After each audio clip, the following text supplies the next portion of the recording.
STR hari ini adik-adik, STR hari ini itu seumur hidup. Di undang-undang ini STR itu seumur hidup. Kemudian SIP itu 5 tahun sekali dan bisa dikeluarkan melalui rekomendasi rumah sakit. Baik. Sehingga dokter-dokter gampang mendapatkan SIP. Ini undang-undang bagus. Adik-adik juga bisa sekolah kedokteran dengan jangan biarkan bicara sendiri. Silakan, Jangan biarkan bicara sendiri. Adik-adik bisa sekolah kedokteran dengan mudah. Ini katanya komunikasi dua arah. Ini katanya komunikasi dua arah. Itu loh, itu harus disampaikan kepada publik supaya publik tahu. Oke, Dokter Caroline, silakan. Ini komunikasi dua arah. Serahkan sama bicara ya.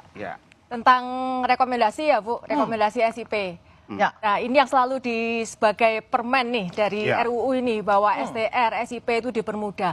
Tapi apakah tidak terpikirkan bahwa sebenarnya dengan SIP dipermudah itu, bagaimana misalnya ada seorang dokter yang pernah melanggar etik, kemudian mudah mendapat SIP karena dari rumah sakit saja tanpa ada kontrol. Misalnya dia pernah melanggar etik di satu rumah sakit, kemudian dia daftar ke rumah sakit lain, kemudian harus dengan mudahnya mendapatkan itu. Apakah sebenarnya tidak membahayakan masyarakat hal seperti ini? Oke, Dokter Evan? Iya, jadi sebenarnya memang ini menjadi pembahasan yang menarik. Jadi dari PDSI dan kita juga sudah studi banding ke luar negeri.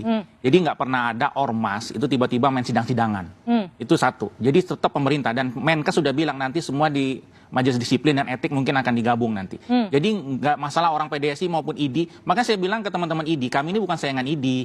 Kami ini maunya teman-teman ID itu kayak kami ormas biasa. Ketika ID mungkin selama ini nyinyir, PDSI kan hanya ormas. Memang kami ormas. Mana ada SK sebagai organisasi profesi? Mana ada organisasi profesi lain menyidangkan anggotanya? Saya ambil contoh.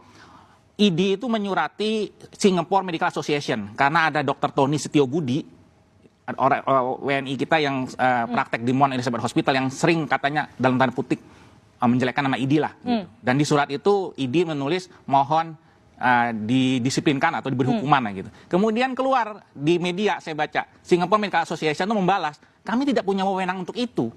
Jadi jelas sebenarnya masalah ini sudah clear banget bahwa memang ormas itu ya ormas. Jadi kayak American Medical Association anggotanya hanya 15% dari dokter di Amerika. Jadi ID itu super body? Iya, jadi American Medical Association itu nggak wajib jadi anggota American Medical Association. Hanya 15% dokter Amerika yang jadi anggota asosiasi. Saya akan menanggapi pernyataannya Dr. Ervan ya, bahwa nanti akan diatur oleh pemerintah. Mungkinkah pemerintah akan mengawasi etik dokter di seluruh Indonesia? Bagaimana mekanismenya mungkin? Ya, sebentar. Kalau nggak ngerti isi undang-undang tapi sudah menuduh ya kayak gini nih. Gitu loh. Siapa bilang kalau di undang-undang ini tidak ada majelis etik? Siapa bilang nggak ada konsil? Siapa bilang juga nggak ada konsil, kolegium, ada semua. Ada semua.